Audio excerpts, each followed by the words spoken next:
Hello दोस्तों, मेरा नाम आदित्य है और हम ये सेकंड क्लास है पाइथन प्रोग्रामिंग का। पिछले क्लास में हम लोगों ने हेलो वर्ल्ड के बारे में चर्चा की थी। उसमें आप पिछले वीडियो में जाके देख सकते हैं। उसमें एक ही लाइन का सिंपल प्रोग्राम था और यहाँ लिख देता हूँ मैं फिर से हेलो वर्ल्ड।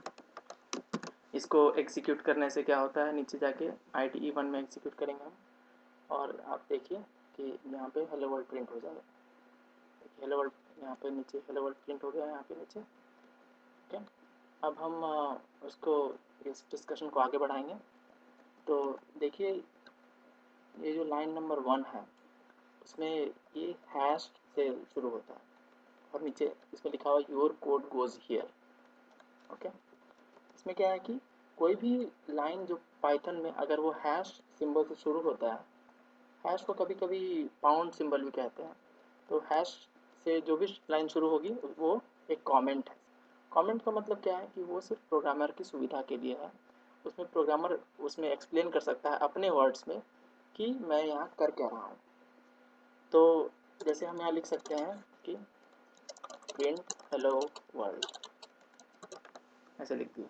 इसमें आप कुछ ऐसे कुछ भी गार्बेज भी लिखेंगे तो चलेगा, क्योंकि ये कमेंट है। जो इस पाइथन प्रोग्रामिंग लैंग्वेज का जो कंपाइलर है वो इस लाइन को पूरी तरह से इग्नोर कर देता है।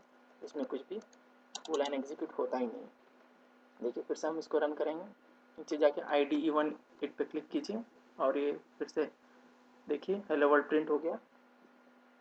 आप देखेंगे कि लाइन नंबर 1 और लाइन नंबर 2 से रिलेटेड यहाँ पे कोई भी इंफॉर्मेशन आउटपुट में नहीं है, क्योंकि ये दोनों लाइन एग्जीक्यूट होता ही नहीं है।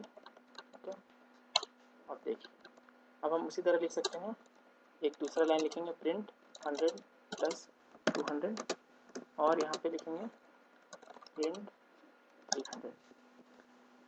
इस लाइन के पीछे जो हमने हैश के बाद प्रिंट 300 लिख दिया, अभी देखेंगे कि ये सिर्फ ये जो लाइन नंबर 3 है वो 300 प्रिंट करेगा और ये जो हैश के बाद जो ये स्टेटमेंट लिखा हुआ है प्रिंट 300, ये पूरी तरह से इग्नोर हो जाएगा।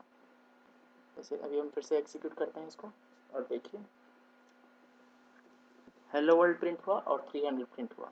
तो हेलो वर्ल्ड लाइन नंबर 2 से प्रिंट हो रहा है और प्रिंट 100 प्लस 200 के लिए 300 प्रिंट हो गया। ठीक है, तो ये हो गया कमेंट।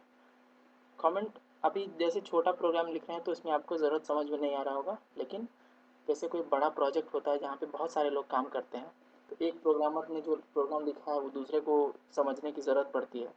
तो हर कोई का प्रोग्राम लिखने का स्टाइल अलग अलग होता है। कुछ कॉम्प्लिकेटेड किसी ने लिख दिया तो समझ में आना मुश्किल हो सकता है। तो कमेंट के ज़रिए प्रोग्राम तो लिखा ही रहता है, लेकिन कमेंट के ज़रिए वो अपने वर्ड्स में वो एक्सप्लेन किया रहता है कि यार ये प्रोग्राम का इंटेंट क्या है। उससे लोगों को पता चल सकता है कि हाँ ये प्रोग्राम में करना क्या चाह रहा है। ठीक है, अभी देखिए हम क्या करेंगे, इस लाइन को डिलीट कर देते हैं। लाइन नंबर 2 की बात करते हैं। ये लाइन नंबर 2 में जो है ये हेलो वर्ल्ड जो है ये स्ट्रिंग है। स्ट्रिंग का मतलब क्या हुआ कि ये दो कोटेशन के बीच में, ये जो इसको कहते हैं कोटेशन, कोट्स के बीच में जो भी लिखा रहता है वो एक स्ट्रिंग होता है। वो जस का तस ही ट्रीट होता है, वो जस का तस ही प्रिंट हो जाता है। तो हेलो वर्ल्ड के अंदर हमने लिख दिया 2+3, अगर इसे लिख दिया प्रिंट 2+3 लिख दिया, तो ये 2+3 5 प्रिंट नहीं होगा, ये 2+3 का 2+3 प्रिंट हो जाएगा। जैसे देखिए मैंने फिर से एग्जीक्यूट कर दिया और देखिए आप 2+3 प्रिंट हो गया, 5 प्रिंट नहीं हुआ। तो यहाँ पर अभी देखिए हमने कमेंट सीखा है, तो लिखेंगे हम यहाँ पे प्रिंट्स 2+3 इंस्टेड ऑफ 5। 5 के बदले 2+3 प्रिंट होता है। लेकिन अगर हम 5 प्रिंट करना चाहते हैं 2+3 के लिए तो ऐसे लिखेंगे, तो यहाँ पे देखिए 5 प्रिंट हो जाएगा, 5 यहाँ प्रिंट हो जाएगा। अभी देखिए हमने कमेंट में भी ऐसे लिख दिया, ताकि क्योंकि आप बिगिनर हैं तो आप ऐसे अगर लिख के रखेंगे प्रिंट 5 तो आपको समझ में आएगा कि हाँ ये 2+3 का मतलब 5 प्रिंट होने वाला है। लेकिन 2+3 अगर कोट्स में लिख दिए तो वो 5 प्रिंट नहीं होगा, बिकॉज 2+3 इज ए स्ट्रिंग। एक स्ट्रिंग है, ये एक कैलकुलेशन नहीं है। कैलकुलेशन जब कब होगा, जब वो बिना कोट्स के लिखा रहेगा। ठीक है, अब इसको देखिए रन कीजिए, देखिए क्या प्रिंट होता है। देखिए पहले लाइन के लिए 2+3 प्रिंट हुआ और दूसरे लाइन के लिए 5 प्रिंट हुआ। तो दूसरे लाइन जो है मतलब लाइन नंबर 3 में जो है, लाइन नंबर 3 में 2+3 एग्जीक्यूट हो रहा है, लेकिन लाइन नंबर 2 में प्रिंट 2+3 जो है वो कोट्स के बीच में है। और लाइन नंबर 1 जो है वो तो सिर्फ कमेंट है, वो कम्प्लीटली इग्नोर हो जाता है। तो ये सेकेंड लेक्चर था कमेंट्स के बारे में। हम आशा करते हैं कि आपको ये समझ में आया होगा। अगर आपको कोई क्वेश्चन है तो आप कमेंट्स में लिखिए, मैं पूरी कोशिश करूँगा आपका आंसर देने की।